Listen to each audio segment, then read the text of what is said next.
So you're gonna sit down onto your calves. If you want, if it's more comfortable, you can put your entire leg on the mat. All right. Now with your left arm, you're gonna extend the wrist and elbow a little bit behind you.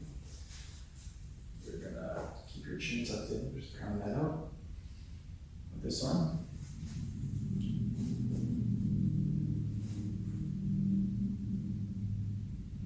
Okay, so I want you to rotate in and out slowly. We'll stop right there. So right here is where we have some nice space going on. So you're gonna extend the wrist out. You're gonna push out with the palm.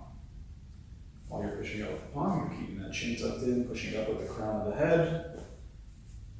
You're keeping the elbow extended, wrist extended, maximal external rotation in this arm. Yeah. And you're pushing down. So push down, push the crown of the head up. Push out, push out, push out.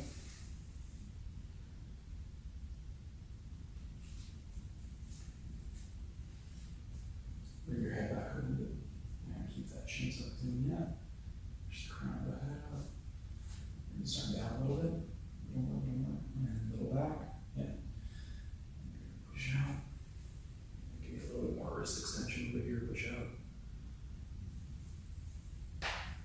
Pushing out. Keeping that chin tucked in. Push that crown of the head up.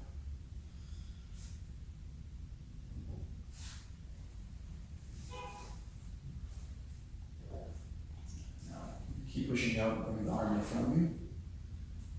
Bring hands over your chest. And relax everything. And that was the ELDOA for the Glenohumeral Angle.